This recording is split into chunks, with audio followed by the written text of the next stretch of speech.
Nasa financial ICU na tayo. And I ask the audience, especially yung mga nasa ibabaw, if there is seatbelt there, please fasten your seatbelt.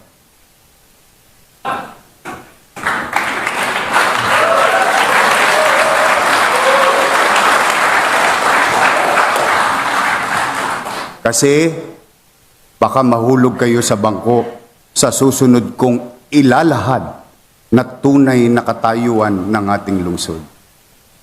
Nasa financial ICU ng City Hall sa panahon nila, kung makapag-cash advance pa ay wagas at walang pakundangan. Election-related work but thinly masked as public service costs. Cash advances by the special disbursement officers ballooning to 3.8 billion pesos. Cash advance. Naalala ko si Mayor Lito Atienza, 10,000 lang yata, ayaw pa mag-cash advance eh. Let's call a spade a spade. Madalit salita, wala nang ang kita, puro bali pa, kaya nagkabali-bali ang buto ng kaban ng bayan. The total supplier payables increased to 7.4 billion. Alam niyo po, 1.8 billion plus o piso nito ay 2 taon nang binayaran. May kapabayaan? Pinabayaan? O istapa? Mula January, mind you, I'm trying to be very specific that all of you here later on will be guided properly.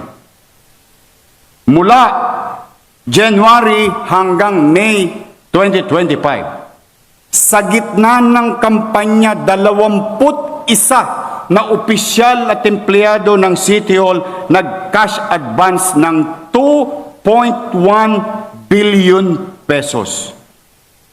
January, Enero, Pebrero, Marso, Abril, Mayo, 5 buwan.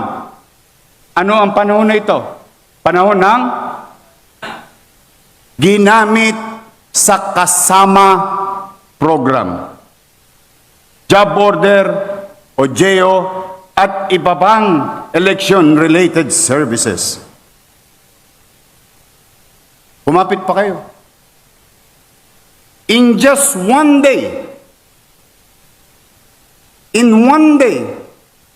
they authorize one person to draw 3 checks in one day.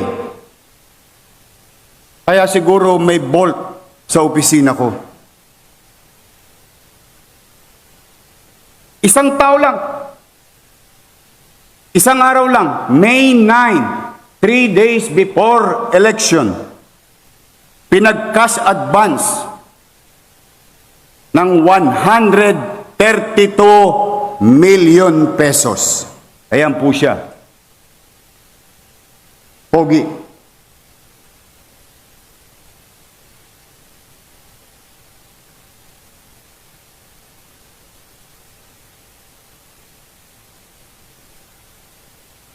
Mind you, and let me repeat, in one day,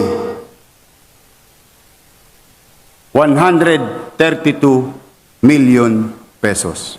Ang pangalan po niya, Jonathan Garso. Kahit na ipinagbabawal ng Omnibus Election Code, ang titigas niyo. Ang lupit nyo, para kayong alkohol, wala kayong patawad sa mikrobyo. Basura kinukuha niyan eh.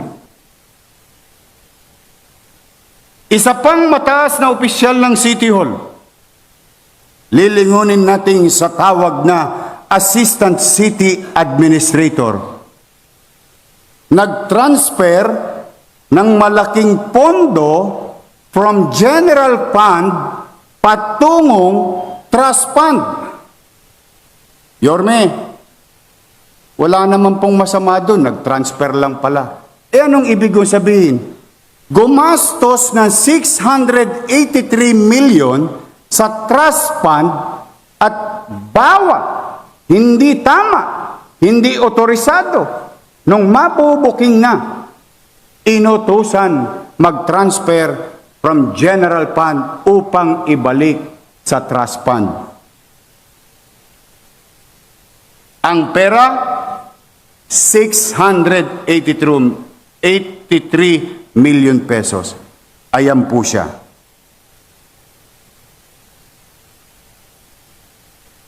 Joy Dawis Asuncion.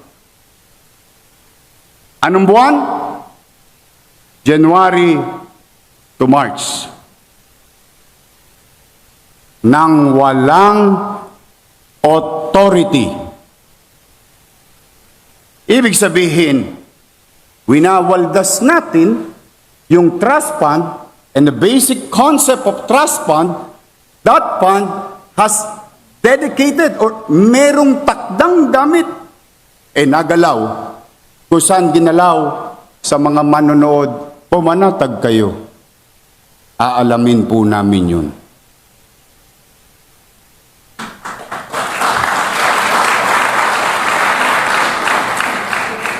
Sa kasagsagan ng eleksyon, isang empleyado ng City Hall, ang pangalan Fernan Bermejo, nag-cash advance ng 641 million pesos, Councilor Jong Isip.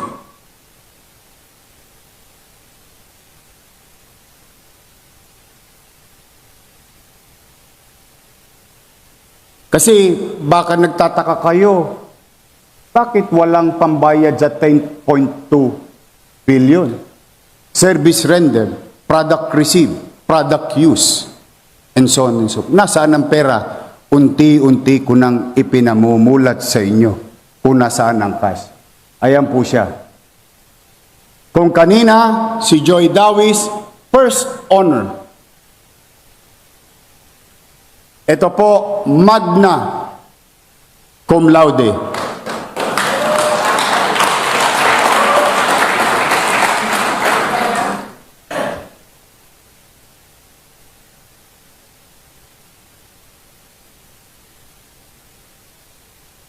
Ang susunod, ang summa cum laude. Attorney Marlon Lacson, amounting to 1.1 billion pesos.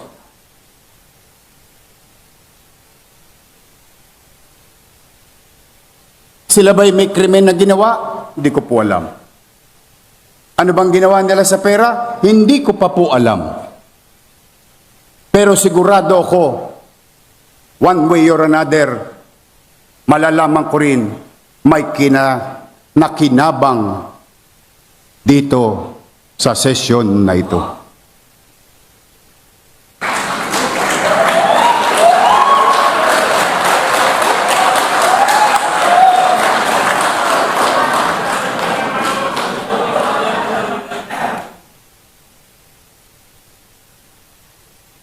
Before I continue, on a personal note, anong ginawa nyo naman sa Maynila?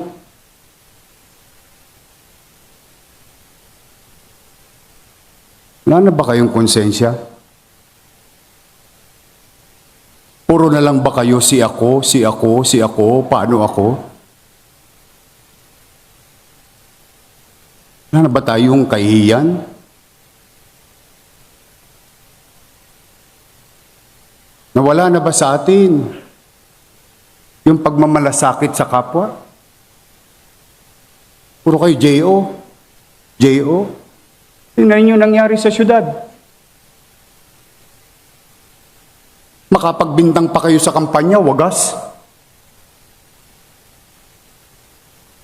Hindi ko lang talaga kayo pinatulan ng kampanya eh.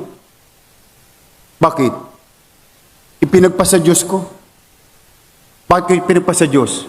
Eh, ang hirap ng paliwanagan, ang taong nagtetengang kawali. Salamat naman sa Diyos.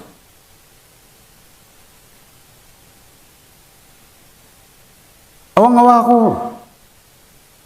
Totoo lang. Magtatatlong linggo na ako hindi mapagkakatulog. Paano babangon muli ang Maynila? Sa 10 bilyon ang utang natin, ang pondo natin 20 bilyon. At the rate we're going, our PS services amounting to 60% of what? Of 20 billion? That's 14 billion. And you still have about 6 billion. And you have a bayarin at 10 billion. How can we operate? How can you... Madam Vice Mayor, makisuyo lang po. Bawal na po sana sa inyo ang Zoom session. Hindi na po pwede pasum-sum na lang ang konsehal habang nasa Boracay nagsesesyon.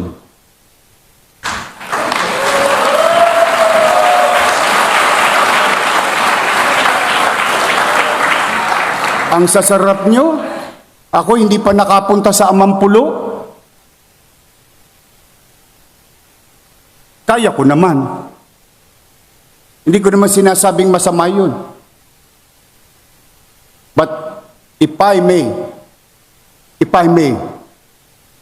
use the saying, for evil to succeed is for good men to do nothing. Ang pananahimik ninyo ay pagpayag ninyo na maghari ang kadiliman sa ating buhay at pamayanan. And I hope we start realizing we together repair this. We can repair this. We can heal the city.